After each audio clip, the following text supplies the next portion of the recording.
Welcome to Brain Chat with the Nerdy Neurologist. I'm Dr. Mitzi Joy Williams, and I'm your board-certified neurologist and MS specialist. My mission is to engage, educate, and empower those affected by MS to become an active part of their healthcare team.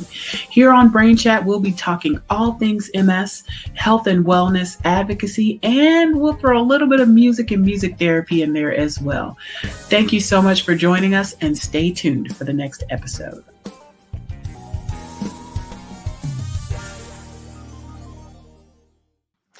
Hello, happy Monday, and welcome to Brain Chat. I am so very excited to be here with you all this evening, and this show is going to be awesome. I know I say it every show, but I really mean it this time. So we have got a great topic that we're going to talk about, and I've got two amazing experts that are going to talk all things cannabis. We're going to talk about THC, we're going to talk about CBD, we're going to break it all the way down. So I am super excited about this conversation. And about the folks that I have with me tonight. You know how we do on Brain Chat. Let me know where you are logging in from.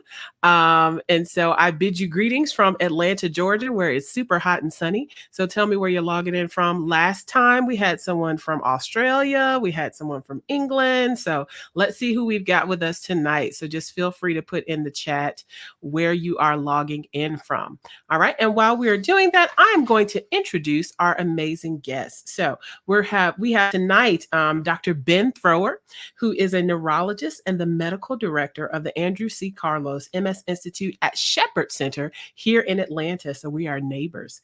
He attended undergrad at Florida State University, medical school at the University of Florida, and did his neurology training in Texas in San Antonio. He is the senior medical advisor for MS Focus, and he co-authored Navigating Life with MS for the American Academy of Neurology.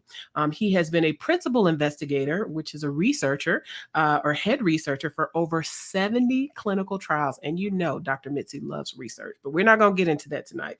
And he and his pediatrician wife, Karen, serve on the board of Comunidad Connect and provide medical care to underserved areas in rural Nicaragua. And they are also part-time pirates and avid Harley Davidson fans. So fun facts about Dr. Thrower. Very excited to have him. And our other guest is Jeanine Hunter. She's from Buffalo, New York. She got a BA in public communication and a minor in creativity and innovation at SUNY College at Buffalo. She attended Howard University and got her master's of fine arts in film, worked as a TV and film producer for over 20 years. Turner Broadcasting, PBS, you name it. She has an Emmy.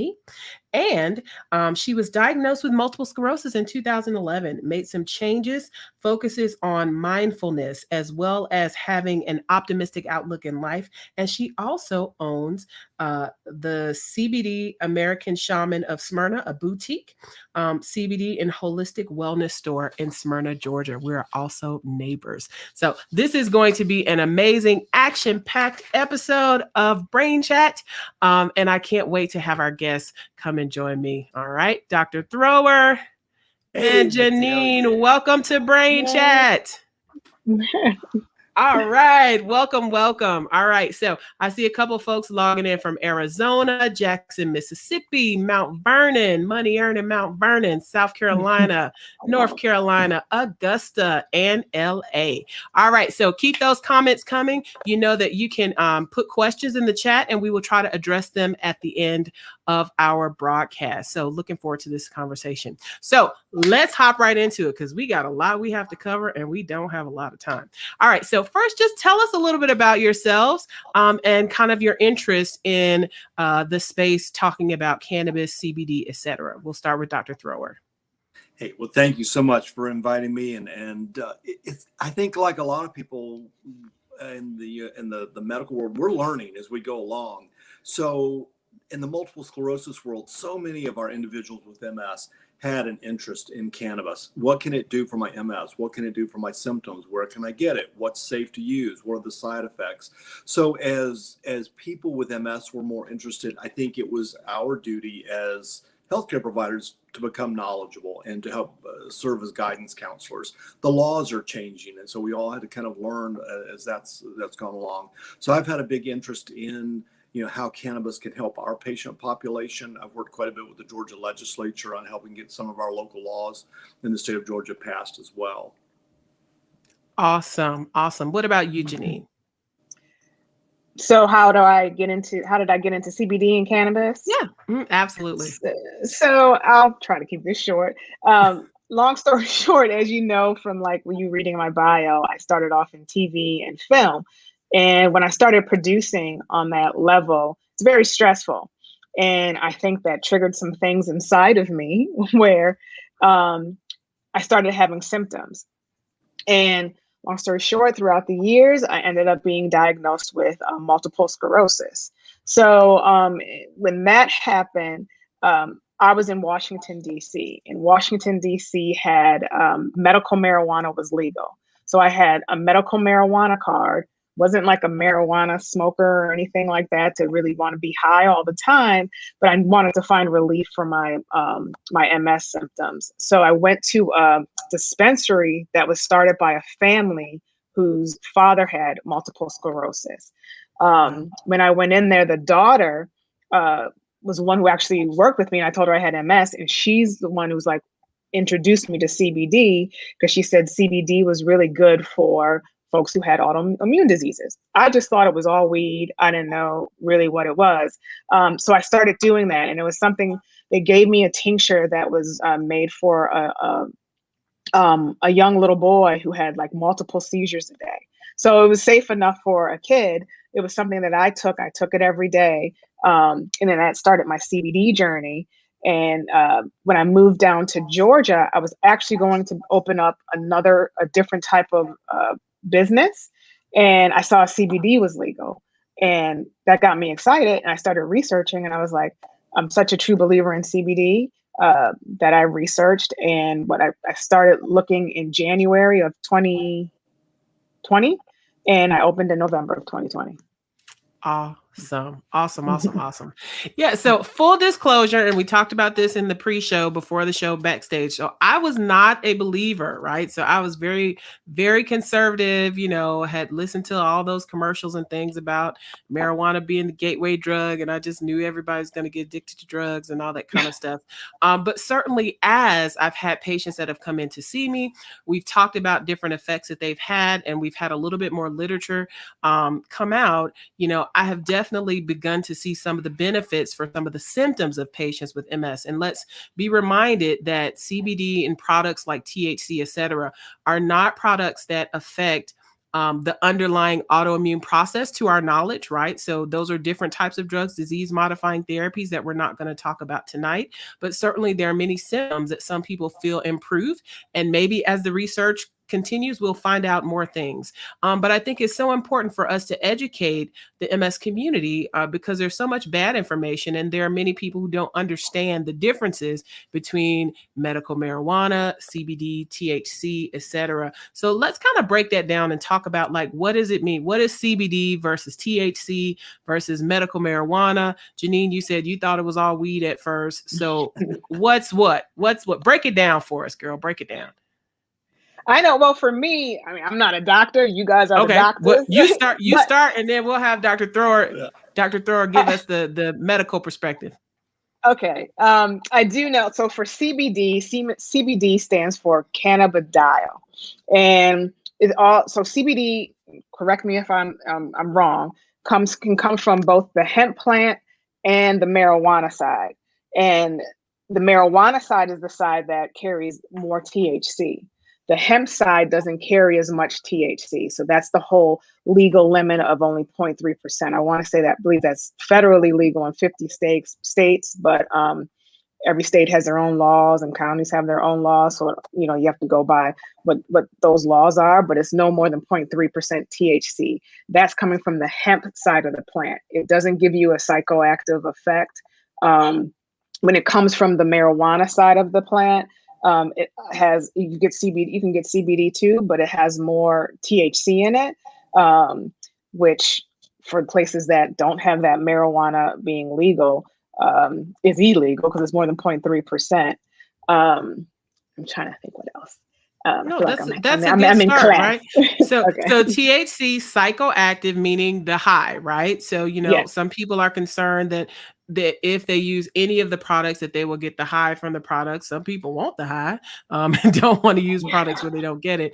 But certainly the difference, there are different products that have different ratios of those compounds, and that kind of determines some of the effects or side effects that we see. What are your thoughts on it, Dr. Thrower? Yeah, I think there has been a lot of confusion. And so what I would do is step back and say, when we're talking about the plants, so you've got marijuana, pot, weed, whatever you want to call it, and you've got hemp. It's all cannabis. Those are all in the genus cannabis. So what happened, over thousands of years is farmers were trying to grow a cannabis plant that had more of a thick stalk because they wanted to make rope and paper and things like that. They didn't mean to, but when they were breeding for that thicker stalk, what became hemp, they ended up really taking a lot of the genes out to make THC. So like Jeanine was saying, one of the big distinctions between marijuana and hemp is the amount of THC that's produced. When you get into the marijuana plant, there used to be a lot of distinction made between sativa and indica. Those were two of the species. It's probably not as important now because botanists have been crossbreeding these things and coming up with hybrids. So I would have people not get so hung up on what the name is. If you go into a dispensary in California, and they have all these different brand names, what you need to do is treat these things just like a medication. Know what's in it, know what you're putting in your body, know that it's a good quality product, and think about the ratios, like you were saying, of CBD to THC. And so those chemicals that we're thinking about that have potential beneficial effects or have potential side effects, those are called cannabinoids. And so there are about 60 different cannabinoid chemicals in the cannabis plant. And so the two that we're most interested in are CBD and THC, but there are whole bunches of other ones. And then there are other chemicals also that we think might have potential benefit or potential side effects. Things like a class of chemicals called terpenes as well. And we're just really starting to scratch the surface of what we know about the potential for all of these different chemical classes. Absolutely. And the terpenes are responsible for the distinct smell. Is that correct? That is correct. Okay. All right. Dr. got Mitzi's it. been doing her homework. I've been doing my homework. Yeah. So, so again, I love the fact that, you're saying there's a lot that we are learning, right? So this is not, sometimes science takes a little bit to catch up with the experience. And so I think this is really what we're learning with the use of, THC and CBD is that people are using it a lot more quickly than the scientific community has been able to do studies to really better understand it. Now, let's talk about the different forms that it takes, right? So again, when people think about THC or think about, marijuana or cannabis, they often think about people who smoke. But there are a lot of different forms. Jeanine mentioned something about a tincture. There are edibles. Let's talk a little bit about kind of the different forms that people can, ingest or, use these compounds. We'll start with Jeanine. Okay. So I know like basically what we have in the store, and mainly we sell CBD because we don't have medical marijuana license, and it's not legal yet in Georgia.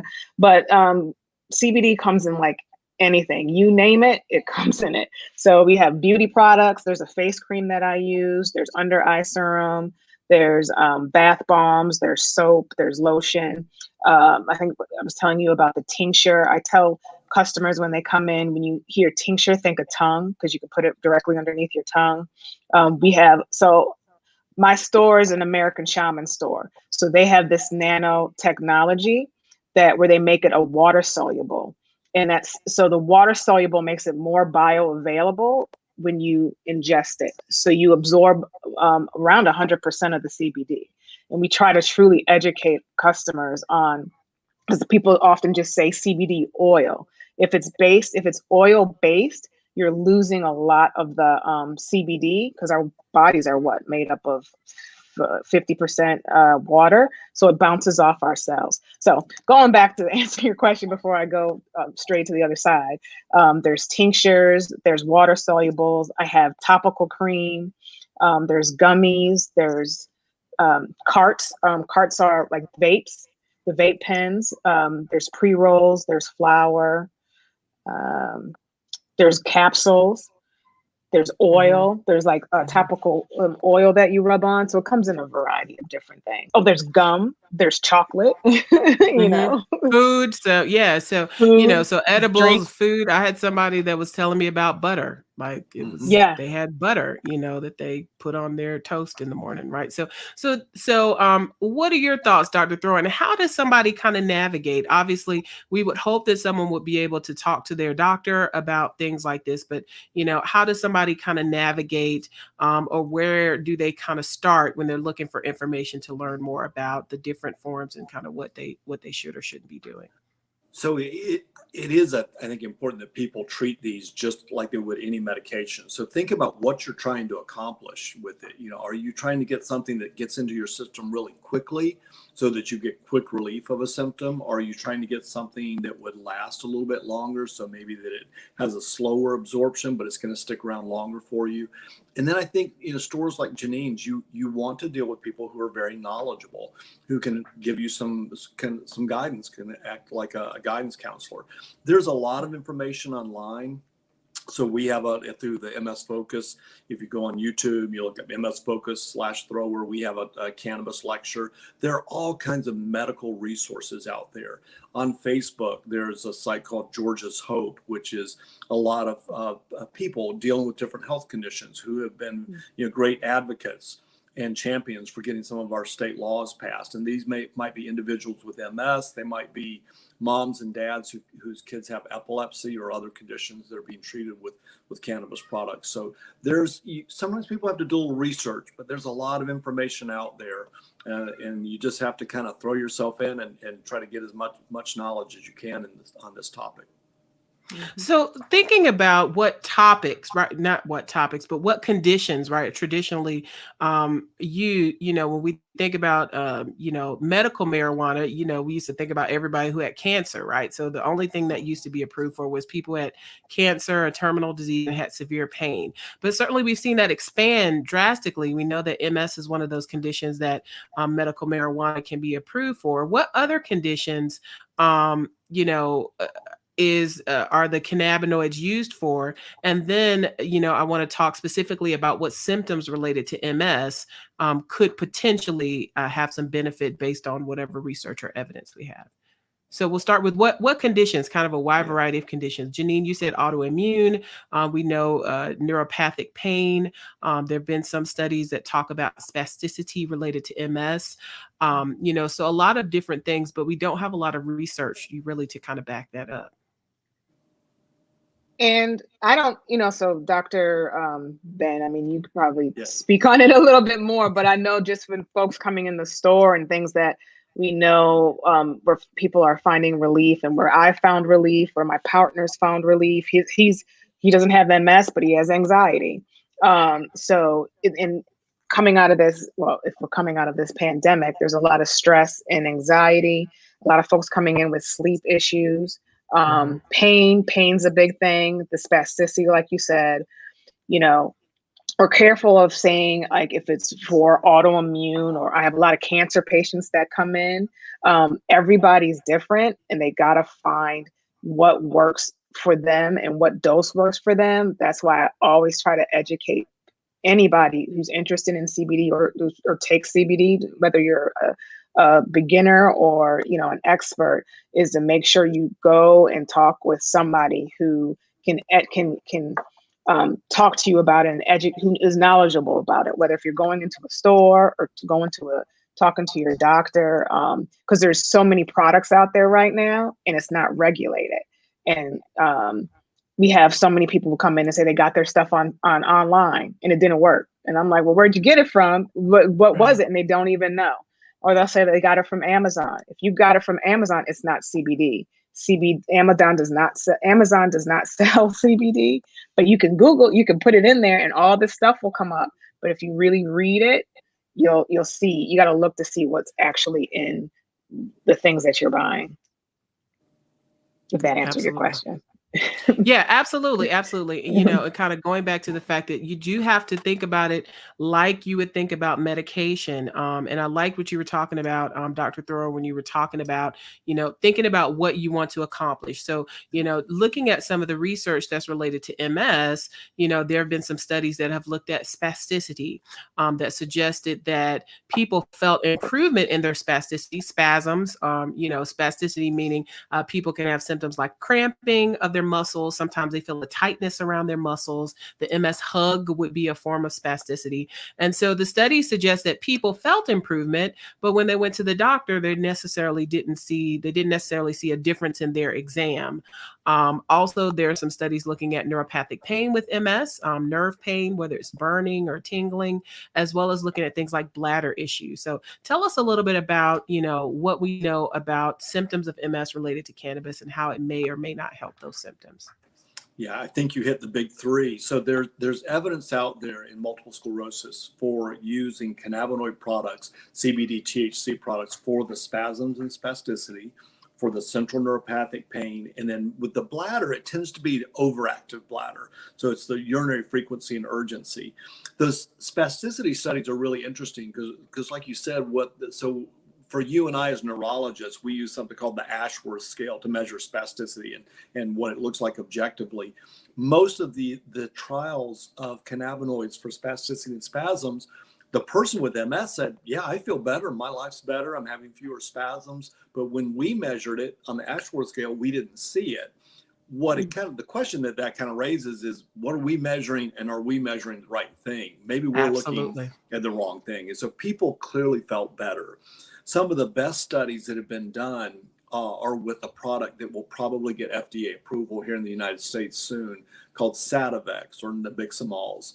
So nabiximols is a 1-to-1 CBD THC sublingual spray made by a pharmaceutical company, but it's a natural product. It's a 1-to-1 CBD to THC. They've done 14 studies to date. They have a bunch going on right now in the United States. And what those studies showed is that people with MS reported anywhere from a 42 to an 83% reduction in their spasms and spasticity. People felt better. What was also important is they didn't have a lot of side effects. They were not seeing a lot of sedation and drowsiness like we sometimes see with the medicines that we traditionally use, like baclofen and tizanidine prescriptions. Mm-hmm. So I think it's important that our folks with MS know that, we think of these as symptom management. We don't think of these as changing the course of your MS. It's really tempting to think that we might be able to use cannabinoids to change the course of MS. Everything about cannabinoids says that they're anti-inflammatory. Every cell in our immune system has a CB2 receptor, a cannabinoid receptor on it that is anti-inflammatory. But like you mentioned earlier, we've not been able to prove it to date. We've not been able to show that, in spite of this system in the human body that looks so interesting and so anti-inflammatory, we've not been able to show that you can actually change the course of MS. So for right now, we are thinking of it as managing those three symptoms. Yeah. And again, I think it's key. You said we don't know that yet, right? So again, there's still a lot of work that needs to be done. There's still a lot that we need to understand. What were you going to say, Jeanine? No, I was just going to speak on somebody with MS who's used even just on the medical marijuana side, the heavier stuff and the CBD. Yeah, it is it's what I've experienced is the management of the disease. As far as with the spasticity and things being lessened, like brain fog. I know I would have a lot of brain fog, or I don't know if it's an MS thing, but like restlessness, trying to sleep or whatnot. But in doing the cannabis, any form, really helped that a lot and gave me a much better quality of life. Yeah.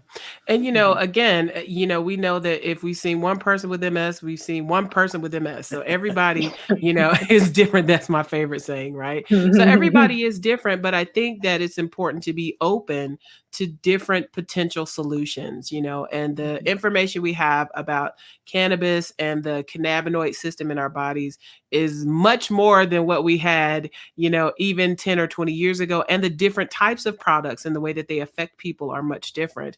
And much to Dr. Ben's point, when we think about what we measure in the clinic, MS is a very dynamic disease, and I always tell people you're always doing great when you come to the doctor, right? But when you go home and it's 9 or 10 o'clock at night, it's a whole different story, So we're also dealing with a very dynamic disease that can change throughout the course of the day, and symptoms can change throughout the course of the day. So if people say that 80% of them feel 80% better, then we should believe them and try to see how we can help them.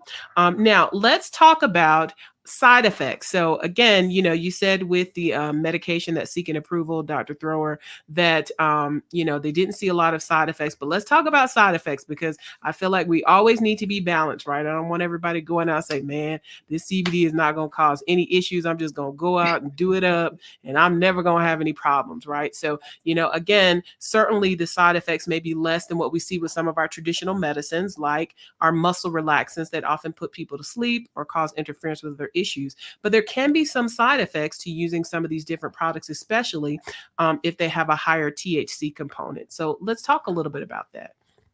Yeah, I think that is really, really important. And so probably the most common side effects that we would see would be drowsiness if we get a sensitive individual, or we get the dose too high. Although we think of the cannabinoids as being anti-anxiety, if you get too much and get it too quickly, you can have the opposite effect. You can actually have anxiety and paranoia. And some people, it's a pretty miserable side effect to have. We worry a little bit about cognitive side effects. There was a study in the multiple sclerosis world where they took a group of individuals who were using daily amounts of cannabis, probably pushing into the more recreational higher amounts. And in one of the half of the group, they had them just keep on doing what they were doing. The other half, they had them stop for a month. They did cognitive testing in the whole group at the beginning of the study and a month later. What they found a month later is that the group that stopped their cannabis products had improvements in their cognition. The group that was still using their cannabis products, they still had some issues with their memory and whatnot. So if you get to the higher doses in individuals who are sensitive, you can see cognitive side effects. I think one that we're seeing more in emergency rooms around the country as the states have been legalizing cannabis in different forms is something called a hyperemesis syndrome. So normally we think of cannabinoids as having anti-nausea effects. This again is one of those paradoxical opposite reactions where if you use it too much or you get the dose too high, you can have some really ugly nausea and vomiting, and it lasts for hours. These people will end up in the emergency room. They're usually dehydrated. The sad thing is they don't respond very well to the usual things we give you for nausea in the emergency room, your Phenergans and Zofrans. That pretty much you just have to hydrate and ride it out. But it's something just to be aware of. It's just not to say that it should scare people away. But like you were saying, think of it like medication. With every good, there's always a potential bad as well. Mm-hmm. And what about, I've seen a couple reports recently about psychosis, right? Which does not happen commonly, but if someone is possibly at risk to have psychosis, if they've had it in the past, psychosis meaning, a cognitive or mental issue where you may be confused, you may be having hallucinations, you may need to be hospitalized for that. Tell us, what have you seen any studies about that? Yeah. So what's interesting is when you look at how, in particular THC, how it's absorbed into the brain, THC has very different effects in different areas of the brain at different concentrations. And all of our brains work a little bit differently. So you may have individuals that just because of the way their brain is wired and how that THC is absorbed and what part of the brain it's going to, you could have individuals who are really prone to psychosis and paranoia at a dose that someone else might find to have no side effects. There's even been some suggestion that within individuals, the mood that they're in when they take these different products may help determine what sort of effect they have at a given time. Most of these things that we're talking about with the more significant side effects are more of a THC side effect. The CBD products like Jeanine is working with in her store, that side effect risk is really, really low. I can honestly say most of the CBD products, you could be a little bit more aggressive with your dosing there. And worse, I've seen just drowsiness with those. I've not seen the hyperemesis syndrome with CBD. I've not seen psychosis or paranoia with pure CBD products. Mm-hmm. Yep. Yeah. Okay, so now let's switch gears and let's talk about the law. Okay, so there's so much confusion, and really this is a moving target. Like learning about CBD and the laws is almost like learning about COVID. It's like feels like every week or every couple weeks, whatever I say is outdated. So we are here in Georgia. So let's talk about kind of the laws and the legality in Georgia surrounding use of CBD, THC products, medical marijuana, etc. So, like Jeanine was saying, the CBD products with 0.3% THC or less are legal in all 50 states. There's no issue with that. Where you have to know what your local laws are with the products that have more THC. So in the state of Georgia, we do have the low THC registry. So if people can go online at the Georgia Department of Public Health, look up low THC registry, and the 16 health conditions that are included in that registry are on the website. So multiple sclerosis, Parkinson's, autism, certain types of pediatric epilepsy, a lot of different pain syndromes, cancer. These are all on that list. What your physician is doing, if they put you in that registry, is they are certifying that you have one of those health conditions. They are not prescribing it. All your physician is doing is saying you're going to get a card from the Department of Public Health saying that you can possess CBD oil with 5% THC. The Georgia law is very specific. It can be a tincture, it can be an oil. Can't be the plant material, can't be something that's going to be smoked. It's just the oral oil or tincture by mouth, 5% THC. You get that card from the Department of Public Health. Now is where the law gets a little weird. There is nowhere in the state of Georgia to legally buy that. And so this past Saturday, the state legislature, 2 Saturdays ago, the state legislature awarded 6 licenses to 6 grower manufacturers. These will be the companies that are growing cannabis to produce that 5% THC oil to be sold in the state of Georgia. They will be allowed to run dispensaries. So at that point, the person who has their card is going to take that card into one of these dispensaries and hopefully get some education and guidance and be able to purchase one of these products at that point. Patients are being very creative right now. Just because it's not legally available in the state of Georgia doesn't mean people aren't getting it. So that people are definitely getting it. They're definitely getting it. Yeah. Mm-hmm. So that's where our law is at right now.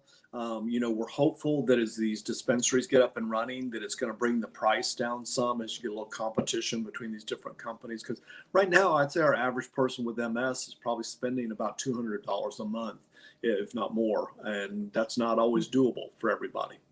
Right. Absolutely. Yeah. So Jeanine, something you mentioned earlier kind of stuck out to me when you were talking about people ordering things off of different websites and not knowing what's in it. So what advice would you give to people about how to go about looking for different products? Should they just try to find some place where they can go in person? As from the patient side and as a person trying to navigate all of this when you started your journey, what advice would you give to folks, and what maybe falls would you want them to avoid that maybe you did? I definitely would say research. If you can research, try and research the products that you're looking at, or stores, or where you're going to be ordering it from. But if you have the ability, go to a store that is like a CBD store, because they normally are the ones that are well versed in CBD, the products, and they can help gear you in the right direction, and find how you can take your CBD, what you prefer, what works with you, kind of go back and forth. Like I was telling you before, like on our products, I don't know if you can see it, it has a QR code. So if you get order products, you want to look for a QR code, because that means it's third-party tested. You want to make sure it's third-party tested, where you can scan that code. It comes up with the test, so you can see exactly what's in that product, and they're not just selling you a bunch of crap and saying it's got all this CBD or THC in it, and it really doesn't. It helps because it's not. I mean, correct me if I'm wrong, Dr. Ben. It's not regulated. So people are getting the CBD coming to my store saying they got it at the gas station. I'm like, don't buy your CBD at the gas station. Yeah, that's not a good idea. No. Just buy gas and snacks at the gas station. Exactly. Gotcha. Yeah, and I think that's so important because, I was reading a couple of papers that were talking about how, because there's not regulation, there may be some products where most of them, there's less active compound than what they say, and a couple of there was more THC than what they thought. But are there any moves, Dr. Thorough, towards regulation, or, do people just have to try to find a good source through word of mouth, et cetera? Or is there any move toward any type of regulation? Yeah, I think those QR codes that Jeanine was referring to are hugely important for right now. What we ultimately need to have is we need to have all cannabis products taken off the Schedule 1 list at the DEA level. That will fix a lot of this stuff. So right now, THC is listed as a Schedule 1 drug right up there with cocaine and heroin and methamphetamine as having ecstasy, which is crazy. I think we're getting closer. I think having this Sativex drug that we mentioned, for that drug to get FDA approval, THC has to be taken off the DEA list. I think so that'll push that. The same company that makes Sativex makes another product called Epidiolex. It's just CBD for pediatric epilepsy.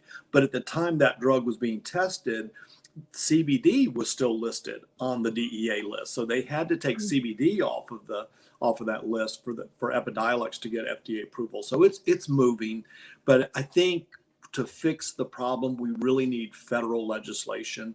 Every law in every state, including our Georgia laws regarding THC, are technically in direct violation of the federal law. If you've got an overzealous, Department of Justice that wanted to say, you know what, I don't care if you have MS, I don't care if your child has epilepsy, they could come in and start, prosecuting people for doing what's legal in their state. Thank God we've not seen that or any interest in it. And I think we're moving the other direction, thankfully. Yeah. And Sativex is approved in Europe. Is that right? In some places in Europe? Correct. Sativex is approved in 23 other countries right now. So we know it works. It's been around forever. We're just, we had to jump through so many hoops at Shepherd Center to do the Sativex study. We had to get a special waiver from the DEA. We had 10 DEA agents coming through and doing background checks and fingerprinting us and all these things that we could get. And then we had to get a special waiver from the state of Georgia to be designated as a research pharmacy. So there were a lot of hoops to jump through. And yeah, I think if we can get through all of this federal, mess of where they're categorizing THC, it's going to make life a lot better, and it's going to make things safer for individuals using, cannabinoid products, because people want good consumer guidance. Absolutely. Absolutely. And we certainly, as a medical community, need to make sure that we're doing our homework so that we can also provide some guidance for our patients as well. Well, this has been an amazing discussion. We will pause for the cause. And if folks want to ask questions, please feel free to drop them in the chat. We're happy to answer any questions. I feel like this conversation is so valuable, and it's one of those topics that folks don't talk about very much, but certainly is needed in the MS community.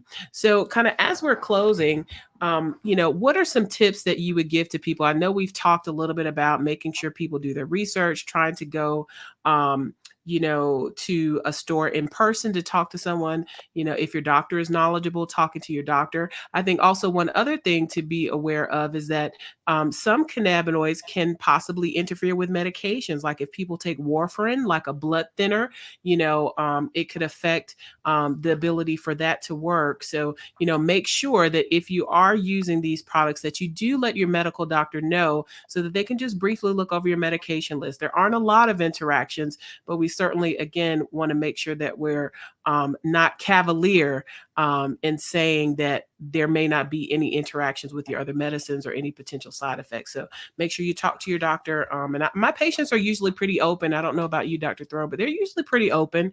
There's not as much stigma as there used to be. So they tell me, if they use THC or CBD. So just make sure, it used to be like, Dr.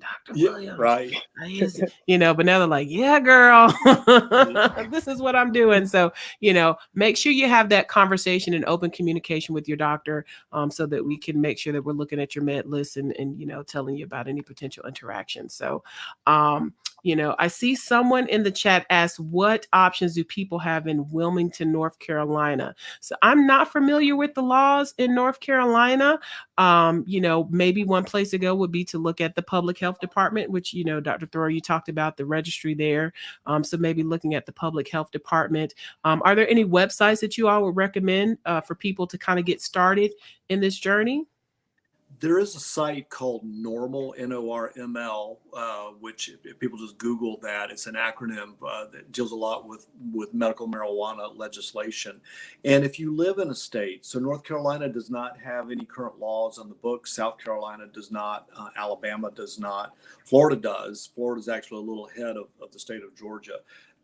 Everything that we did in the state of Georgia was driven by people dealing with different health conditions.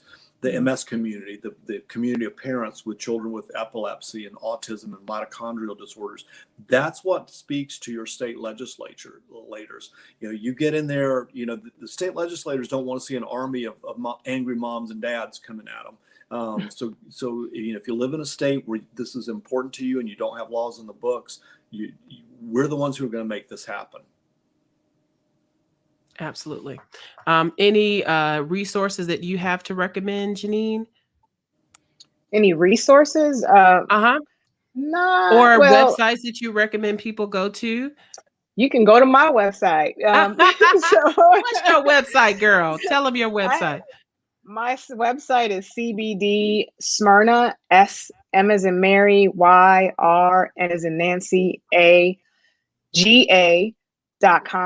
So that site, actually, you'll see like my background and whatnot. And when you click on shop, it'll take you to American Shaman.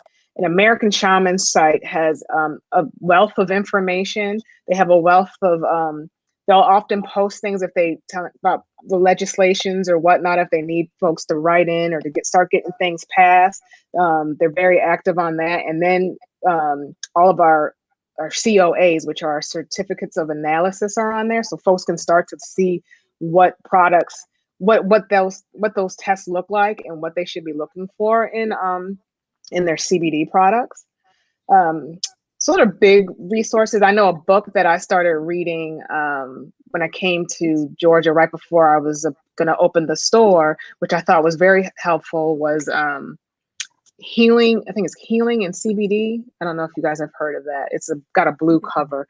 It had so much information from like the beginning of time. I think they said CBD actually has been used since like 1100 BC, and just breaking down all the stuff on a level for someone like me, where I'm not very, I don't have all the medical terms or anything like that. It made it more understandable to just somebody with MS wanting to learn a little bit more about CBD. So there's tons of books out there. That was a book that I would recommend. There's tons of websites. And you can always call. Like for me, I'm always open. You can always call me, email me, or whatnot. My thing is education. I got into it because of the benefits that I saw personally with somebody who has MS. Awesome. And I put those websites in the chat. The normal was NORML. I was trying to look for normal.com and I found the town of Normal, which is in Wisconsin, and lots of other things aside from the thing that you said. Well, anyway, this has been an amazing discussion. Thank you all so much for your time and for your expertise and providing your experience. And I really, really hope that people got something out of this show and will be able to kind of go back, do their own research. It sounds like a lot of the key points were do your research, make sure you talk to someone who's knowledgeable, whether it's in the store, whether it's your healthcare provider. Look for those QR codes if you're going to buy something, and don't buy at the gas station. So with that, I will wish everyone an amazing and wonderful night. Thank you all so much for tuning in to Brain Chat. We will see you in 2 weeks. Same bat time, same bat channel. All right. Have a great night, everyone. Thank you.